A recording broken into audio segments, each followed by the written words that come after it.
I thank the Vice Chairman. General, if you would stand and raise your right hand. Do you solemnly swear to give this committee the truth, the full truth, and nothing but the truth, so help you God? Please be seated.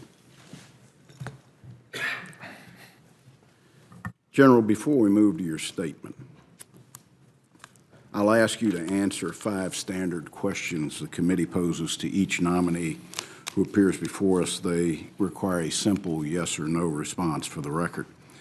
Do you agree to appear before the committee here or in any other venue when invited? Yes. If confirmed, do you agree to send officials from your office to appear before the committee and designated staff when invited? Yes, Mr. Chairman. Do you agree to provide documents or any other materials requested by the committee in order for it to carry out its oversight and legislative responsibilities? Yes, Mr. Chairman. Will you ensure that your office and your staff provide such materials to the committee when requested? Yes, Mr. Chairman. Do you agree to inform and fully brief to the fullest extent possible all members of this committee on all intelligence activities rather than only the chair and the vice chair? Yes, Mr. Chairman. Thank you very much for your answers. We'll now proceed to your opening statement, after which I'll recognize members by seniority for up to 5 minutes. General, the floor is yours. Chairman Burr, Vice Chairman Warner, and distinguished members of the committee, I am honored to testify here today for my nomination as Director of the National Security Agency and Chief Central Security Service. I want to thank President Trump, Secretary Mattis, Director Coates, and General Dunford for their confidence in nominating me for these important positions. I'd also like to thank my wife, Susan, for being here. I owe much of my success to her love and support throughout nearly 25 years of marriage. Today, our children, Sarah, Daniel, David, and Joseph, are all in school and will be unable to be with us. We're tremendously proud of them and thankful for their selflessness and support. I'd also like to thank Admiral Mike Rogers for his 36 years of commissioned service for the nation and for leading NSA during a time of incredible transformation and tremendous growth. I thank him and his wife Dana for all they have done in service to our nation. I commissioned in the Army over 31 years ago as an intelligence officer, and for the past 3 decades have served in intelligence and in leadership positions both at home and abroad, in peace and in war. If confirmed for this position, this will be my 4th assignment to NSA. In my previous assignments to the agency, I've always been impressed by the phrases that greet everyone who enters that building. Defend the nation, secure the future. These simple directives capture the critical role the NSA plays in supporting our military and senior policymakers while safeguarding our freedoms. I know that the National Security Agency is a special member of our intelligence community and of unique importance in the defense of our nation. Throughout the agency's 65 years of service, one constant has remained: the quality of the people. These men and women are national treasures, and they are engaged in the missions that can only be called one of a kind. If confirmed, I know this workforce will be the foundation of NSA's future and continued success. My focus will begin and end with them. Throughout my career, I've been both a generator and consumer of NSA intelligence products and know firsthand the critical role the agency plays both as a combat, support, and signals intelligence agency.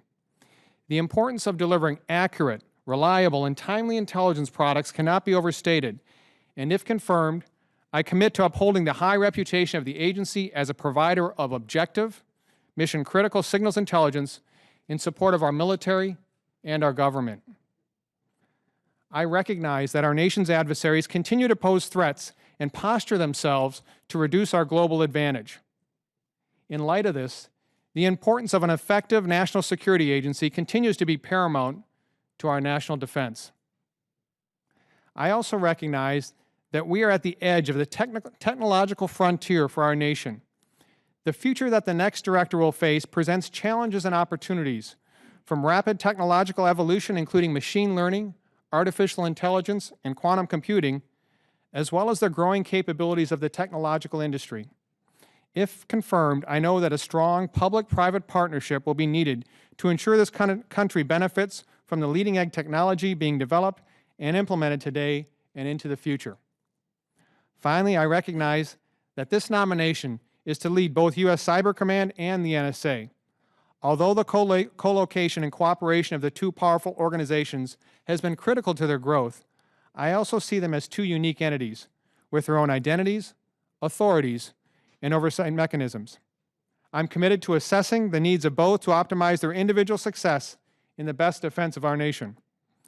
If confirmed, I will ensure that the agency's intelligence customers can continue to rely upon timely and accurate products delivered with integrity to ensure we maintain an advantage over increasingly adaptive adversaries. Equally, I will always ensure the National Security Agency upholds full compliance with our laws and the protection of our constitutional rights. I am deeply honored to be considered for these leadership positions. If confirmed, I look forward to working closely with the committee and the entire Congress to ensure we leverage our opportunities and also address our challenges. Chairman Burr, thank you for this opportunity to be here this morning. I look forward to answering your questions. General, thank you for that statement. Thank you for your service to the country. One could leave with what you've accomplished with a great career, but I think greater things are ahead of us for you and for this country, and we're grateful for your willingness and your family's willingness to take this next chapter. Before we begin, I'd like to advise members that pursuant to Senate Resolution 400, the committee received this nomination on referral from the Senate Armed Services Committee on 6 March 2018, and we have 30 calendar days within which to report this nomination to the full Senate. It is my intention to move to a committee vote on this nomination as soon as we possibly can. Therefore, for planning purposes, if any members wish to submit questions for the record after today's hearings, please do so by close of business today. With that, we will go into the 5-minute round by seniority, and I'll recognize myself first. General, leaks of classified information this committee takes very seriously, and we believe it puts sensitive sources and methods at risk and can, in many cases, cause irreparable damage to our national security. Our committee has already taken action in the Intelligence Authorization Act for fiscal year 18 by imposing enhanced penalties on those convicted of unauthorized disclosures. If confirmed, how do you plan to address the security of sensitive and classified information at the agency? Mr. Chairman, the safeguard of our national secrets, the safeguard of our capabilities, is one of the most important things the next director will continue to address. If confirmed, my intent is to look to make sure that the security of the enterprise and the security of the network initiatives that NSA has undertaken to date are timely, are accurate, are on target to ensure that we continue to have the safeguard and security of our national treasures. With that being said, I would also add, Mr. Chairman, that there are two elements that I see as we look long-term to this issue. First of all is continuing to hire great people that work at the NSA. Not only hiring them, but also training them, developing them, and ensuring that their long-term careers with the NSA are well tended to. The second thing, though, is we need to also understand that there are control mechanisms that we, as an agency, need to continue to look at to ensure that we have the ability to not only safeguard our network, but also secure our environment. General, do I have your commitment that if such a leak happens, that you will, as timely as you can, notify the committee? And will you continually notify the committee on progress that the NSA makes towards preventing and deterring unauthorized leaks? Certainly, Mr. Chairman. Thank you. General, the Committee Intel Authorization Act of 18 and fiscal year 17 included provisions to enhance NSA's ability to recruit and retain science, technology, engineering, and mathematics STEM employees. Nevertheless, NSA employees still will be compensated less than their private sector counterparts. How do you plan to recruit and retain those top STEM candidates, especially given that there is that compensation gap between government and the private sector?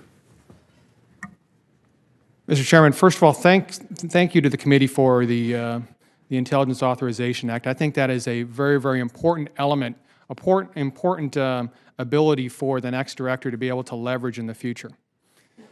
As I take a look at NSA's workforce in my previous experience, the one thing that sets NSA apart is their mission. I believe the most critical thing that we have to continue to do at the National Security Agency is to ensure our people understand and are able to work this very important mission. Defend the nation, secure the future. This is what I think is essential for us and is our advantage as we look to the future. Mr. Chairman, I would also say, as we look to the future, we have to continue broad abilities to recruit from a very, very diverse population, academia, industry, inside our government. I think this is critical that we can continue to attract our best and brightest people. General, are you familiar with NSA 21? Yes, Mr. Chairman, I am. Would you just briefly comment on your views on that initiative, which is to prepare for the 21st century a more efficient, effective NSA? Mr. Chairman, NSA 21, as I understand it, the largest reorganization of the agency since 2000. And that's significant if you consider the fact that 70% of the agency has been hired since 9/11. It was designed to improve, obviously, and focus on people, integration, and innovation. It was designed to address a number of changes in our environment, changes to our networks, changes to competition for our workforce, changes to our budget. I would say to date, it has just been instantiated at the end of 2017. And so if confirmed, I would ask if I could have a bit of time to take a look, evaluate what has been done, look at what has been successful, what may need assessment, and continue that dialogue with the committee. You've got a commitment to do that. With that, my time's expired. The Vice Chairman.